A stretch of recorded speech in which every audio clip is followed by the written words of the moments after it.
Hello, everyone. Welcome to Wealth Talks, a podcast for single moms by a single mom. It's your girl Sam here, and I am super excited for today's episode. Well, I'm super excited actually for the month because, as you all know, April is Financial Literacy Month, which means that I am going to be pouring in more and more information on financial literacy for everyone that's within my community via social media or just with my physical community because I feel once we understand how personal finance works, we'll be like 10 steps ahead of the game with securing our financial foundation.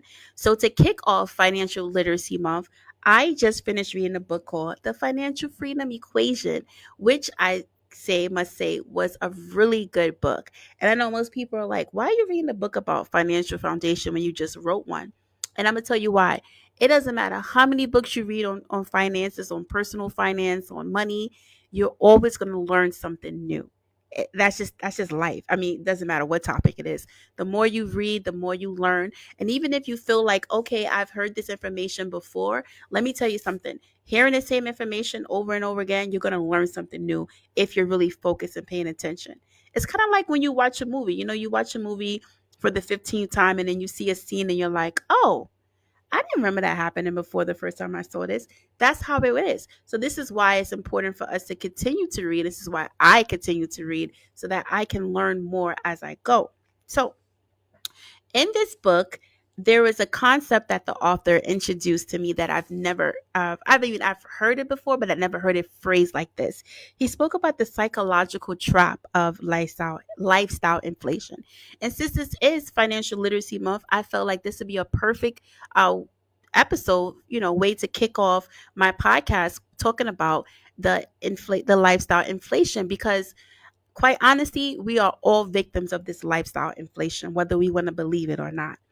In my personal book that I just wrote, The Four-Step Guide to Building Your Financial Foundation, I dedicated a good chunk on the power behind uh, advertising, what companies do to get us to buy. It's this consumer driven mindset that they have programmed in us where we feel that we have to buy, even if we really don't need it. So today I wanted to speak a little bit about the lifestyle inflation because as you all know, we are right now experiencing inflation. And then if you don't know what inflation is what you bought last year with your money, you're not getting the same this year with your money. So that's kind of like to sum up what inflation really is in layman terms. But I wanted to talk about the lifestyle inflation because I feel like we're like running in a circle and we need to like pull ourselves back and come out of those old habits of what we normally do and start to understand what are we spending our money on.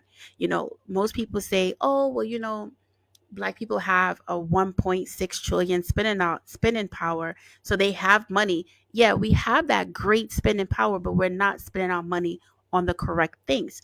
And by correct things, I mean we're purchasing more liabilities than assets.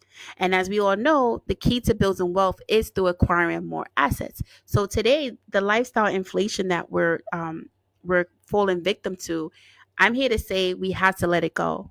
We have to take it off and think a little bit before we buy. And don't get me wrong, like everyone deserves nice things because hey, you work hard for your money and you need to have nice things.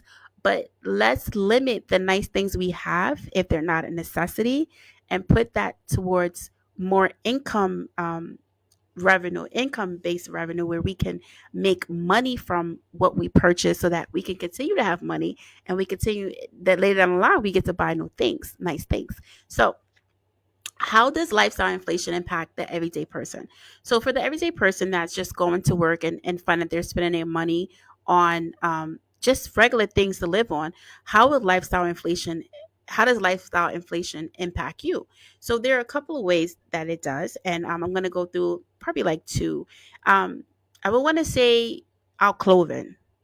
Yes, our clothing. You can still have nice things that aren't a name brand. Like for instance, I think that my shirt that I'm wearing right now, my plaid shirt, is really nice, and I bought it at Rainbow, which was relatively inexpensive, and it keeps me warm, just like a shirt that probably cost someone $70. I think it's fashionable. I've got a lot of compliments on it, but these are things that I'm speaking about of lifestyle inflation, of Do we always have to have that name brand, that top brand? Yeah, if we're going to someplace nice, we want to have a nice quality outfit on. But for everyday living, do we really need to spend $100 on a shirt when we can get it for 20, 25 bucks and it's still going to last the same amount of time? That's our lifestyle inflation. Do our kids really need $200, $300 pair of Jordans when they're just going to school? That's our lifestyle inflation. Those are things that we need to think about. Do we really need to get an upgrade on our phone every single time that a new upgrade comes out? That's our lifestyle inflation. So that's something that I wanted to speak about because I know myself included, I was a victim. I was a big victim of lifestyle inflation. Back in the day, I used to be on a team where we used to hold these game nights, and each once a month we had a game night, and each month I felt like I needed to have a new pair of shoes, a new outfit for this game night, and I was living with lifestyle inflation. And it's like I felt like I had to keep up to a certain standard that I set for myself, that I really didn't have to spend all the money each month on shoes and clothes. I could have wore the same thing. Who really remembered what I had on the month before? So this is something that I feel like these are conversations that we need to start having amongst ourselves, amongst our friends, family, community, where we tell ourselves, what are we really spending our money on? Is it really something that we need, or is it something that we want? Do we really need to buy our children $200, $300 sneakers? Can they just get a pair of sneakers for like $70, $80 and call it a day and take that money and purchase assets that are going to give us back income? So this is something that I was there on my heart, and I feel like it was a perfect Kickstarter for Financial Literacy Month, because I can't speak about what most people have in their pockets because everyone's finances is different. But what I can say is we have to be mindful of what we have and what we're spending our money on. So yeah, you may be making over 100, a six figure, or somebody be making five figures. In each person's situation, there is an opportunity for us to reevaluate how we're spending our money, and for us to take a step back and look and see, is this really something that we need, or is this just something that we want? And if it is, can we get it at a different price that's more cost effective? Because at the end of the day, our goal and my goal with this podcast is to help people understand how to build wealth from wherever they are, how to understand personal finance and money talks from wherever they are. So my challenge to you, especially since this is Financial Literacy Month, my challenge to you to help you get ahead with your personal finances is for you to sit down and next time you go to make a purchase, think about this.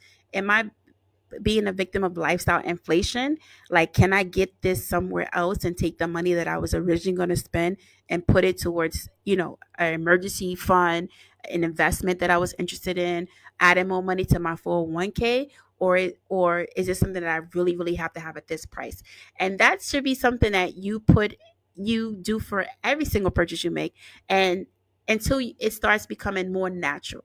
When you start doing things every day, it becomes more of a habit. So what we're doing right now is we're retraining the way our thought process is when it comes to money, so that we're not quick to buy something just because everybody has it or because I saw the ad 20 times. We're looking to see if we can get something for a lesser price that's going to put more money in our pocket to do other things as far as purchasing assets. Because at the end of the day, wealth is all about acquiring more assets.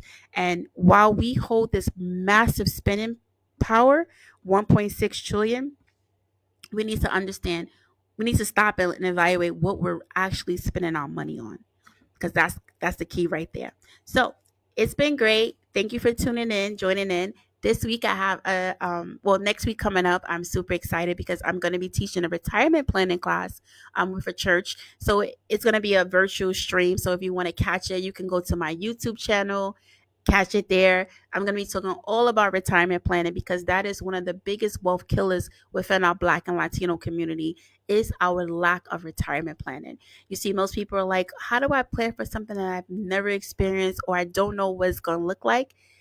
I'm going to go over that all on Thursday, 7 p.m. Eastern Standard Time, Wealth Talks YouTube channel. Thank you guys for listening and have a great day.